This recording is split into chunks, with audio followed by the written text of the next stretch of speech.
He went undercover as a janitor, and what he uncovered would shake an entire company to its core.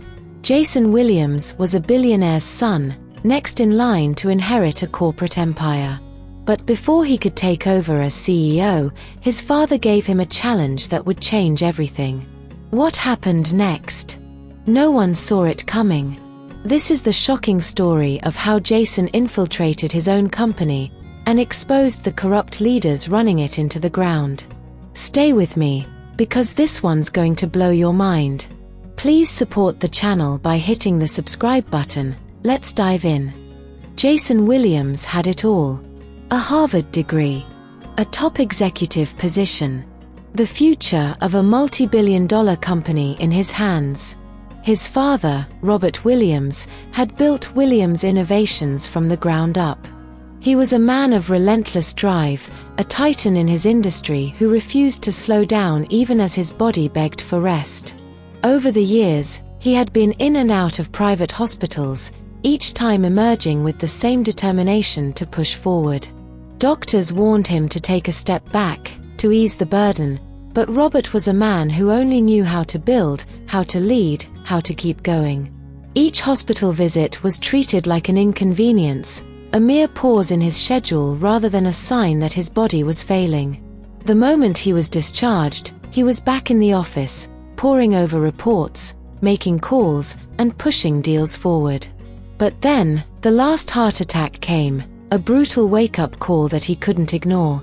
Lying in that hospital bed, feeling the weight of years of exhaustion catch up with him, he knew. This time, he had to step back for good. And that meant handing the reins to his son. But there was a problem. Robert had one major concern. You know business, son. But do you really know this company? Jason frowned. Of course, I do, Dad. I've worked here for years. Robert sighed, leaning back in his chair, his eyes filled with the weight of experience. You've seen the company from the top. But you have no idea what it's like from the bottom.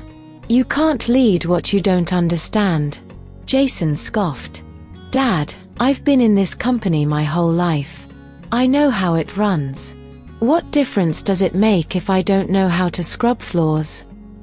Robert nodded, his gaze distant, as if he were reliving the past. A long time ago. Back when Williams Innovations was still finding its footing.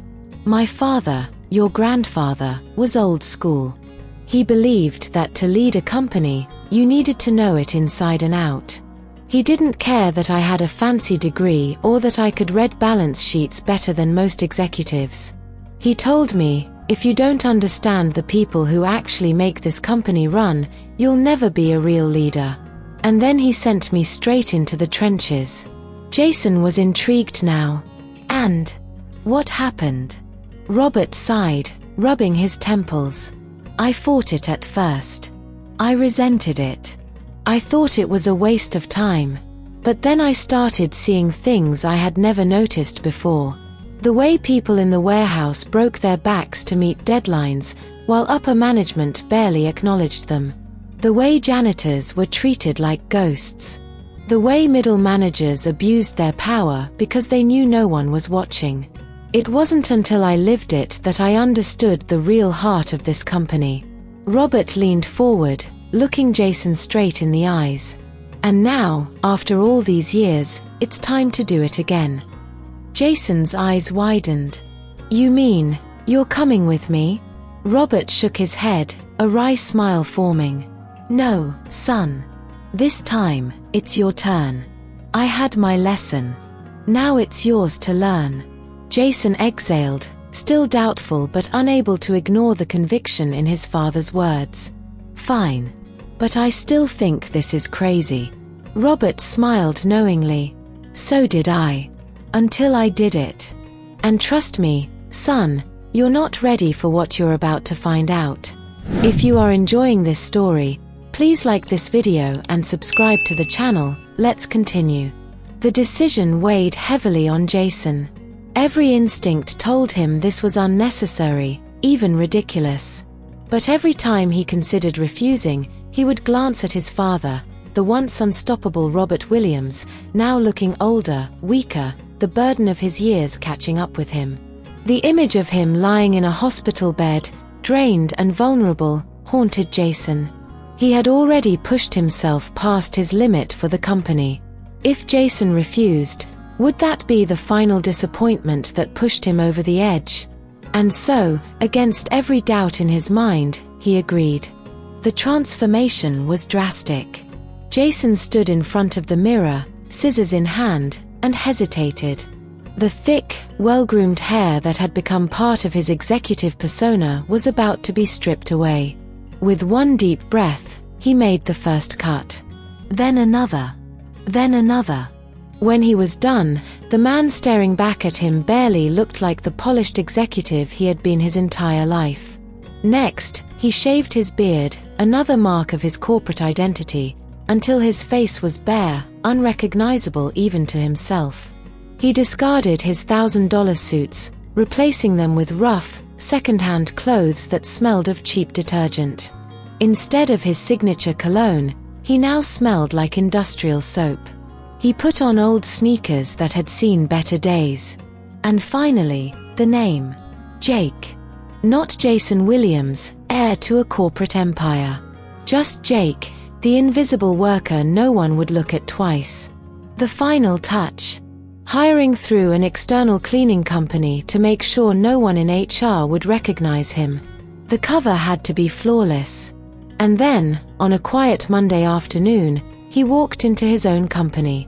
For the first time in his life, he was invisible. Executives who once greeted him with firm handshakes and polite nods now walked past as if he were nothing more than a shadow. Conversations that would have paused in his presence continued uninterrupted. Employees barely acknowledged his existence, bumping into him without so much as a glance, as if he were no more significant than the furniture in the hallway. But the most unsettling part, he became an unseen witness to the company's deepest secrets. Executives openly discussed multi-million-dollar deals, confidential strategies, and internal politics, all within earshot of the janitor they never noticed. The people who had once carefully measured their words around him now spoke freely, exposing a level of carelessness that stunned him. Yet, it wasn't their arrogance that shook him the most, it was what he saw happening to the other workers. The way managers barked orders at janitors like they were machines, how employees in lower positions were dismissed with a mere wave of the hand. The hierarchy was clear. There were the powerful, and then there were the invisible. And now, Jason knew exactly which side he had been on his entire life. This wasn't just about leadership anymore. It was about justice. Jason quickly realized that being a janitor at Williams Innovations meant being treated like garbage. The company's values of respect and innovation, they were just words on a website, printed on posters in the break rooms, ignored by those who wielded real power. He saw it firsthand. Gerald Hayes, the operations manager. A man who ruled with fear. His favorite pastime? Publicly humiliating the janitors just because he could. He had a habit of making them scrub floors in areas that were already spotless, just so he could watch them bend and toil under his authority. If he saw a speck of dust, real or imagined, he would call for a deep clean and force workers to stay late without overtime pay. And if they dared to question him, they were met with icy stares, cutting remarks, and the ever-present threat of being replaced. Derek Phillips, the marketing director. He was a different kind of menace. While Gerald thrived on intimidation, Derek enjoyed a more psychological game. He treated janitors like his personal servants, often spilling coffee or scattering papers on purpose just so he could call them back to redo their work. He found amusement in their frustration, testing their patience by sending them on meaningless tasks, fetching items he didn't need, wiping desks that weren't dirty, vacuuming already pristine carpets. His cruelty wasn't loud like Gerald's, but it was insidious. A silent, constant erosion of dignity. And the worst, Veronica Wells, the senior VP of sales. Unlike the others, She didn't need to say much to command fear. She was ruthless, cold, efficient. She rarely acknowledged janitors at all, as if they didn't exist in her world. But when she did, her words cut deep. If a worker so much as stepped in the wrong place at the wrong time, she'd make sure they regretted it. Her gaze alone could send a shiver down anyone's spine. There were whispers among the cleaning staff about how she had personally seen to the firing of multiple janitors for trivial reasons. Someone accidentally bumped into her, another had the misfortune of speaking when she was passing by. Her reputation alone made sure that no one even dared to breathe wrong in her presence. Jason was disgusted. He had seen arrogance before, had known that power often corrupted. But this was something else. It was systemic, ingrained in the very culture of the company. These people didn't just see janitors as lesser, they didn't see them at all. But nothing could have prepared him for what happened next. If you are enjoying this story, please like this video and subscribe to the channel. Let's continue. One day, Jason was mopping the executive hallway when Gerald stormed toward him, his face set in a scowl. It was obvious he was having a bad day. His shirt collar was slightly out of place, his grip on the stack of papers in his hand was tense, and his movements were sharper than usual. But Jason had already noticed something about Gerald. When he was in a foul mood, someone else always paid the price. "The floors are still dirty," Gerald sneered, his voice dripping with irritation. Jason looked down at the spotless marble. He had just mopped the area twice. "I just mopped it, sir." Gerald's expression darkened, his lip curling as though Jason's words had personally offended him. "Are you talking back to me?" Jason hesitated. He had seen how Gerald operated. The man thrived on breaking people, on forcing them into submission.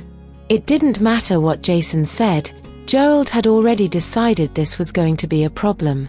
And then, without warning, Gerald dumped an entire cup of water over Jason's head. The cold liquid shocked him, soaking through his uniform and running down his face in rivulets. Gasps rippled from the nearby staff who had witnessed the incident, but none of them dared to intervene. Gerald simply smirked, crossing his arms as he watched the water drip onto the floor. "Now you've got something real to clean up," he said, his voice calm, almost amused.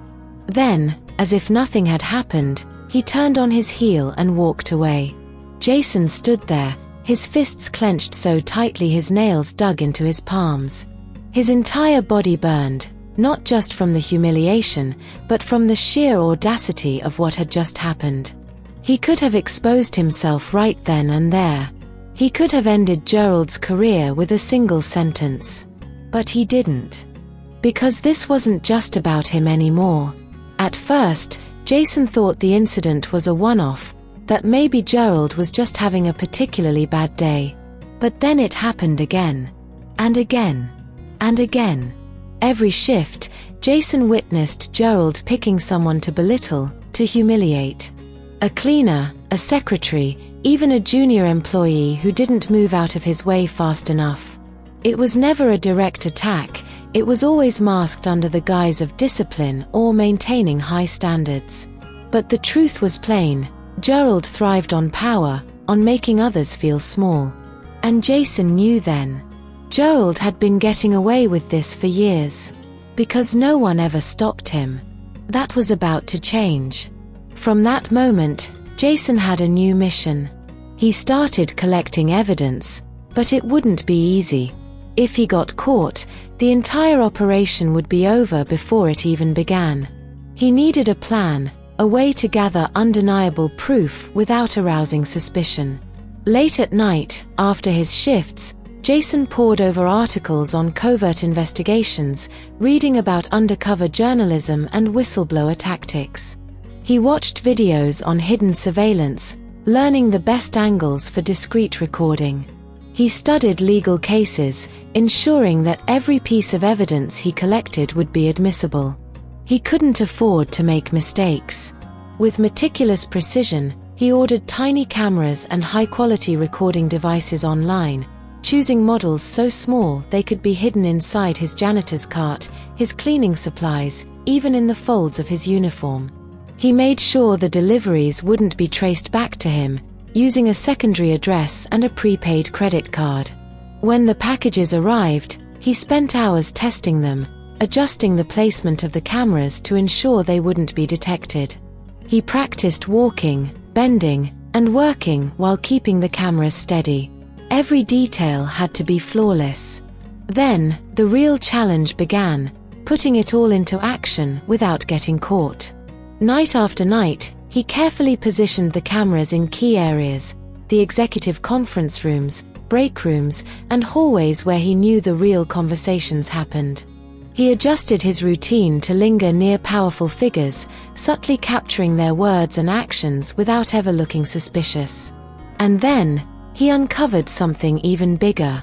Gerald, Derek, and Veronica weren't just cruel. They were criminals. They had been embezzling company funds, manipulating budgets, and funneling money into off-the-books accounts. Worse, they were leaking trade secrets to competitors, jeopardizing everything Williams Innovations had built. Jason had all the proof he needed. But the most dangerous part was still ahead. It was time for the ultimate reveal. If you are enjoying this story, please like this video and subscribe to the channel. Let's continue. Jason met with his father that night, his heart pounding as he prepared for what was coming. The evidence he had gathered was overwhelming, but one question gnawed at him. Could his father handle it? Robert had only recently been discharged from the hospital, cleared just enough to resume his life cautiously. The doctors had warned him, stress was his greatest enemy now. Jason feared that revealing the corruption infesting Williams Innovations might send his father straight back to that hospital bed. So, for days, he hesitated. But Robert noticed. He always did. "You've been avoiding me, Jason," he said one evening, his voice tinged with suspicion. "What aren't you telling me?" Jason sighed. He had no choice but to show him everything. The hidden camera footage, the financial records, the conversations he had recorded, the moments of abuse that Robert had never imagined could happen within his own company. As Robert watched, his face paled. His hands, once steady, trembled slightly. Then, his grip tightened around the table, and his jaw clenched. When the last clip played, the one of Gerald dumping water on Jason, of Derek mocking the janitors, of Veronica slapping an employee, Robert pushed away from the screen and exhaled heavily. "They betrayed everything this company stands for," he muttered, his voice low, shaking with barely restrained fury. "Everything I built. Everything I sacrificed for." Jason tensed. "Dad, are you okay?" Robert waved him off. "I'm fine." Jason wasn't convinced. "We don't have to do this now," the doctors said. Robert shot him a glare, his eyes burning with determination. "I am not going to sit back and let these parasites destroy my legacy. We're calling an emergency board meeting first thing tomorrow. Every executive, including Gerald, Derek, and Veronica, will be there." Jason exhaled, nodding. "Okay." Robert straightened his shoulders, his old strength returning. "And you're going to finish what you started." The next morning, as executives filed into the boardroom, Gerald barely spared Jason a glance, sneering as he walked past. "This room better be spotless, or you're fired." Jason smirked. "Oh, Gerald, you have no idea what's coming." The meeting began. Robert stood up, his presence commanding, though the room was already thick with unease. He let his gaze sweep across the faces of the gathered executives, pausing just long enough to let the weight of the moment settle. "We've been conducting an internal investigation over the last 2 weeks," he began, his voice calm but carrying an edge of steel. "What we found was shocking." Noticing Jason in the room, Gerald scoffed, shifting in his seat with his usual arrogance. "This isn't a conversation for the janitorial staff. A few others chuckled nervously, but that laughter died in their throats when Jason stood up. Deliberately, without a word, he reached up and removed his cap. Then, slowly, he unzipped the worn, grey janitor's uniform, peeling it away to reveal the crisp, tailored suit beneath. The transformation was stark, almost cinematic. The room fell into a stunned silence. Mouths hung open. Confusion, then recognition, then sheer horror flashed across the faces of those who had mistreated him. "I'm Jason Williams," he said, locking eyes with Gerald. His voice was steady, controlled, but laced with the restrained fury of 2 weeks of humiliation and observation. "And I've spent the last 2 weeks watching you destroy everything my father built." Gasps echoed through the boardroom. Some executives leaned forward, others instinctively pulled back, as though distance could shield them from what was coming next. Jason didn't wait for a response. He hit play. If you are enjoying this story, please like this video and subscribe to the channel. Let's continue. The large screen in the room flickered to life, and then, the evidence spoke for itself. Gerald dumping water on Jason's head, smirking as he walked away. Derek forcing cleaners to redo spotless work just to amuse himself. Veronica slapping an employee across the face, her expression cold, merciless. The footage was damning. It played without interruption, a silent execution of reputations, a mirror reflecting the ugly truth of their leadership. And then, the final blow. The screen switched to financial documents. The boardroom grew impossibly still as transactions, secret accounts, and damning emails flooded the display. The leaked company secrets. The stolen money. The fraud. Gerald's face drained of color. This is out of context," he stammered, his voice suddenly small, fragile. Jason leaned forward, an icy smile playing on his lips. "Is it?" Robert stood. "You're fired. All of you. Effective immediately." Security guards entered the room. Gerald tried to beg, but it was too late. He was dragged out along with Derek and Veronica. Jason turned to the rest of the board. "Things are about to change around here. For everyone." And with that, he took his rightful place as CEO. The company thrived under his leadership, and the people who once felt invisible, they were finally seen. If you were in Jason's shoes, what would you have done? Thank you for watching. Please like the video and subscribe to the channel. I will see you in the next one.